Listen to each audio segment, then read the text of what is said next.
तो हम लोग अब डिस्कस करेंगे बीटी के बारे में। बीटी के बारे में जैसा आप जानते हैं, बीटी का जो पूरा नाम है वो है बैसिलस thuringiensis। ये एक बैक्टीरिया है।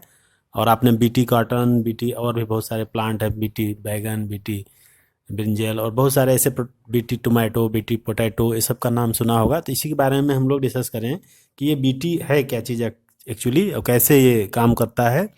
तो बीटी का मतलब बैसिलस thuringiensis एक बैक्टीरिया है जो कि कुछ ऐसे टॉक्सिन प्रोड्यूस करता है या टॉक्सिक प्रोटीन प्रोड्यूस करता है जो कि अगर इंसेक्ट उसको इंजेस्ट कर लेता है, उसके गट में जाता है, तो वहाँ पे वो टॉक्सिन की तरह काम करता है। और पहले वो इनएक्टिव फॉर्म में होता है, लेकिन गट में जाने के बाद पीएच की वजह से एक्टिव फॉर्म में आ जाता है और उस इंसेक्ट को किल कर देता है।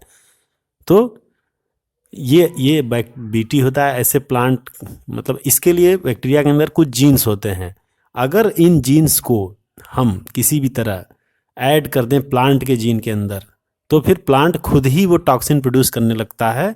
और अगर इंसेक्ट उस प्लांट को खाता है या प्लांट की चीज़ें उसके अंदर जाती हैं, तो वो टॉक्सिन प्रोटीन उसके गट में पहुंच जाती है और उसके इंटेस्टाइन को डैमेज कर देती है। तो उसी के बारे में हम लोग थोड़ा सा डिस्कस कर रहे हैं यहाँ पे डिटेल में। तो इसमें जो बीटी है, इसमें आप देख रहे हैं एक लेपिडोप्टेरन्स है, एक कोलियोप्टेरन्स है ना। तो ये इंसेक्ट हैं। तो ये जो लेपिडोप्टेरन्स है वो है टोबैको बडवर्म या आर्मी वर्म, ये सब लेपिडोप्टेरन्स में आते हैं, ये इनकी वैरायटी है। उसी तरह कोलियोप्टेरन्स हैं, उसमें बीटल्स आते हैं। और डिप्टेरन्स हैं, इनमें फ्लीज एंड मॉस्किटोज आते हैं। तो ये एक उनका क्लासिफिकेशन है इंसेक्ट्स का, जिसमें कि ये डिफरेंट क्लासेज हैं, उनके डिफरेंट सब क्लासेज हैं, आर्डर हैं उनके। तो उसके हिसाब से ये डिवाइड किया गया है कि लेपिडोप्टेरन्स में टोबैको बडवर्म और आर्मी वर्म आते हैं, जबकि कोलियोप्टेरन्स में बीटल्स आते हैं, डायप्टेरन्स में फ्लीज एंड मॉस्किटो आते हैं। तो बीटी टॉक्सिन, जैसा कि हमने अभी बताया कि एक इनएक्टिव प्रोटोटॉक्सिन के फॉर्म में इसको बैक्टीरिया प्रोड्यूस करता है। जो बैक्टीरिया है बैसिलस thuringiensis, वो कुछ प्रोटीन प्रोड्यूस करता है जिसको हम लोग बोलते हैं BT toxin. Bacteria bacillus thuringiensis कुछ प्रोटीन प्रोड्यूस करता है जिसको कि हम लोग बोलते हैं बीटी टॉक्सिन। ये एक्चुअली इनएक्टिव प्रोटोटॉक्सिन होते हैं, यानी अभी ये एक्टिव फॉर्म में नहीं है, ये इनएक्टिव प्रोटोटॉक्सिन, इसी इसको हम लोग प्रोटोटॉक्सिन बोलते हैं। अभी ये हार्मफुल नहीं होता है, लेकिन ये क्या होता है, जब इसको इंसेक्ट इंजेस्ट कर लेता है तो वो उसके गट में जाता है, और गट के अंदर ये जो इनएक्टिव फॉर्म है ये चेंज हो जाता है एक्टिव टॉक्सिन में।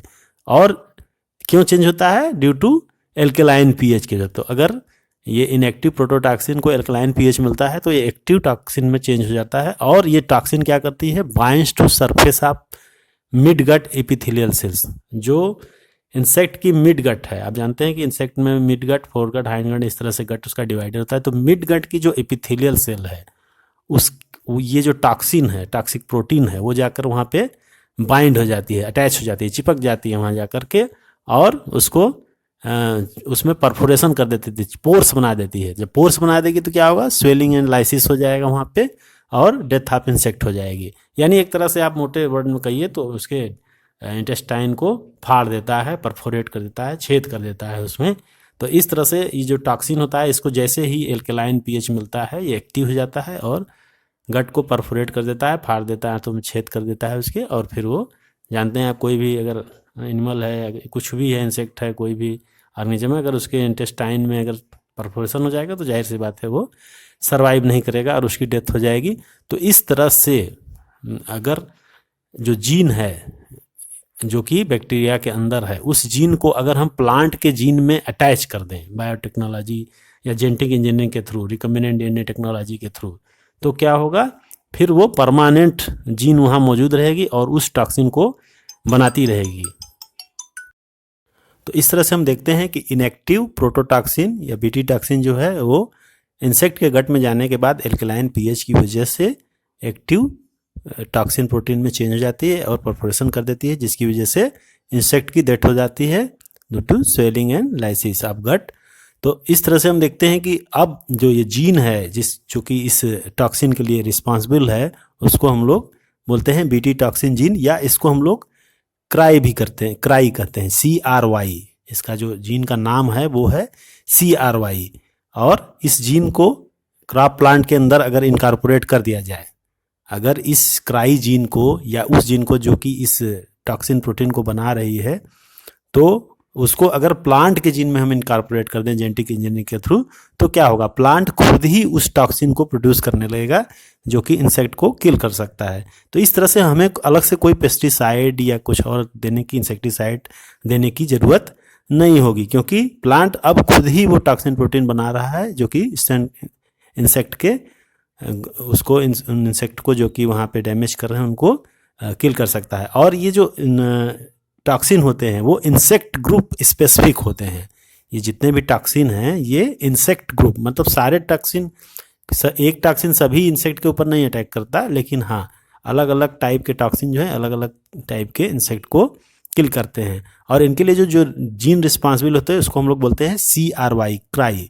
तो क्राई जीन जो है वो इस बीटी टॉक्सिन प्रोटीन के लिए या टॉक्सिन प्रोटीन के लिए रिस्पॉन्सिबल होती है। तो यहाँ पे हम देख रहे हैं अलग अलग इंसेक्ट के लिए अलग अलग टाइप के आप दिखाए गए हैं, नाम लिखे गए हैं। इसमें क्राई फर्स्ट AC और क्राई सेकेंड AB, ये जो है ये कॉटन बालवर्म के लिए, यानी इस इंसेक्ट के लिए जो कॉटन के ऊपर होता है उनको किल करने के लिए ऐड किया जाता है। उसी तरह क्राई फर्स्ट AB ये कॉर्न बोरर के लिए, ये भी एक इंसेक्ट की वैरायटी है।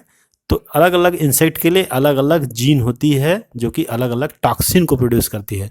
तो अलग अलग इंसेक्ट के लिए अलग अलग टॉक्सिन, और अलग अलग टॉक्सिन है तो अलग अलग जीन होगी। और ये सारी जीन्स कहाँ मिलती हैं, बैक्टीरिया बैसिलस thuringiensis में, वहाँ से इनको आइसोलेट करके और फिर ऐड कर दिया जाता है प्लांट्स के अंदर। जब प्लांट्स वो खुद ही टॉक्सिन बनाने लगेंगे तो उसके ऊपर कोई इंसेक्ट सर्वाइव नहीं कर पाएगा, क्योंकि जैसे ही वो सर्वाइव करने की कोशिश करेगा उनके इंटेस्टाइन में परफोरेशन हो जाएगा। क्यों? क्योंकि वो जो बीटी टॉक्सिन प्रोड्यूस होगी वहाँ पे वो इंसेक्ट के गट को डैमेज कर देगी, परफोरेट कर देगी। तो इस तरह से ये पूरी प्रोसीजर है जिसमें कि हम लोग जेनेटिक इंजीनियरिंग के थ्रू प्लांट को अपने आप में सक्षम बना देते हैं कि वो खुद ही उस इंसेक्टिसाइड को, उस टॉक्सिन को प्रोड्यूस करने लगता है, जिसको कि इंजेस्ट करने के बाद वो इंसेक्ट सर्वाइव नहीं कर पाता है। तो ये जेनेटिक इंजीनियरिंग का बहुत ही बढ़िया एक एक्सपेरिमेंट है, बहुत ही रिजल्टफुल है और बहुत ही बेनिफिशियल है। इससे प्लांट के ऊपर भी कोई इफेक्ट नहीं था। हालांकि ये जो बीटी अभी है, अभी थोड़ा सा ये डिस्प्यूटेड मैटर है, क्योंकि बहुत से लोग इसमें कुछ अलग चीज़ें बता रहे हैं, लेकिन कुल मिला के ये बेहतरीन टेक्निक है।